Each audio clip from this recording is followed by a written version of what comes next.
한참이나 모르고 있었고 결국 그의 부정이 드러나고 말았다. 훗날 그가 다시 한국에 와서 그 실상을 실토하자 이번에는 이런 미친놈이 또 어디에 있는가 싶어 거절해서 돌려보냈다.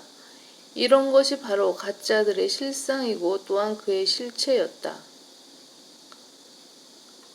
이후 코로나가 창궐하여 국가 간 여행객들이 엄격한 검사를 받게 되었을 무렵 그는 자기 아들과 결혼시킬 며느리감으로 우리 교회 처녀를 불러서 결혼식을 치르려 했다. 그는 나를 속였지만 후일 나는 이 사실을 알게 되었고 다만 결혼하는 일은 내가 정하는 것이 아니니 당사자가 알아서 하라. 그 대신 우리 교회는 그 사기 결혼에 간섭하지 않겠다라고 최후 통지를 했다. 그들은 그대로 미국 캘리포니아에서 결혼식을 했고 그 일로 그들의 교회와는 교제가 단절되었는데 그자는 한국에 있는 자기 친족들로 하여금 우리 교회를 떠나게 했다. 그 수가 무려 120명 이상 되었다. 그 중에는 우리 서울 크리스찬 중고등학교 학생들도 10여 명 들어 있었다.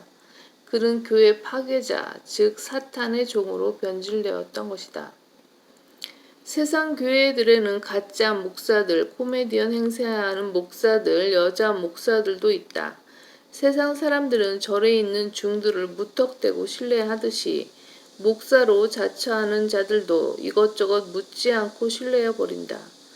그런 자들은 세상이 교회를 속인 것인지 교회가 교인들을 속인 것인지도 모르게 헌금과 11조 가지고 또 다른 무언가를 벌이고 있다.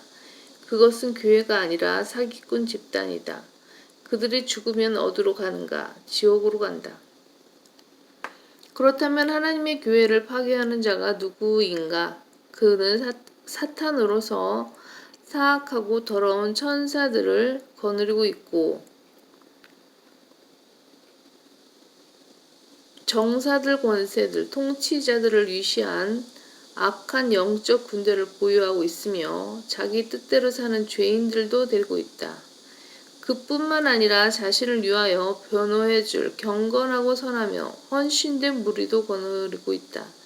사탄은 비록 하늘에서 완전히 쫓겨날 운명에 처해 있지만 아직은 하늘에서 자유롭게 활동하고 있다.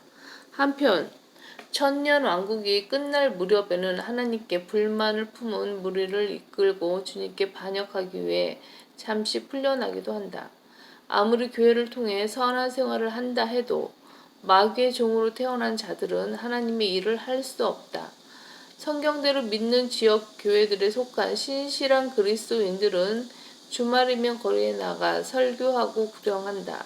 하지만 가짜 목사들과 가짜 교회들은 마귀의 종들이라서 거짓되이 흉내만 낼 뿐 실제로 구령하는 경우가 극히 드물다.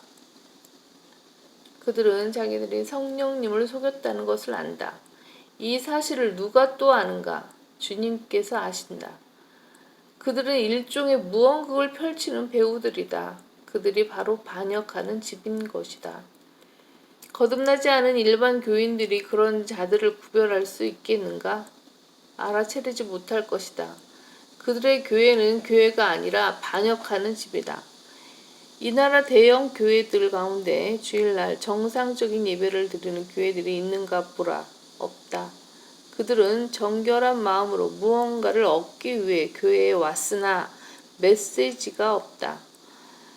하나님께 성경적 경배, 즉 영과 진리로 하는 경배를 드리고 싶고 또 설교를 통해 마음가짐을 깨끗하게 하고 싶어서 새벽부터 교회에 나왔지만 15분 설교를 듣고 나면 그 자리를 떠나야 한다.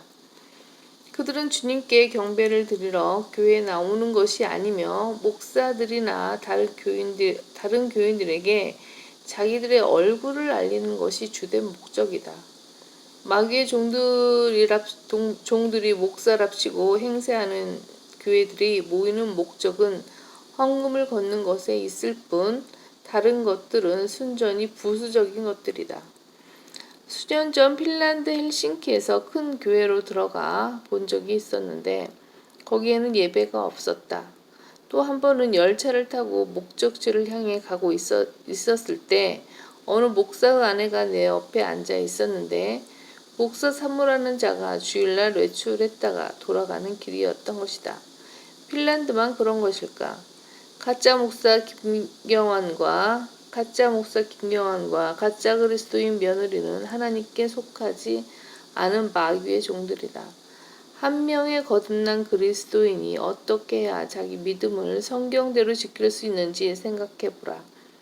왜 세상 교회들은 영적인 성장보다는 세상을 닮은 교회놀이 하기를 바라는 것인가? 십자가 사건 이래로 세상 교회들은 마귀의 세력들에게 점유되었기 때문이다. BC 606년경 이스라엘이 바빌론으로 포로가 되어 간 현실은 일어나서는 안 될 일이었다기보다는 하나님을 두려워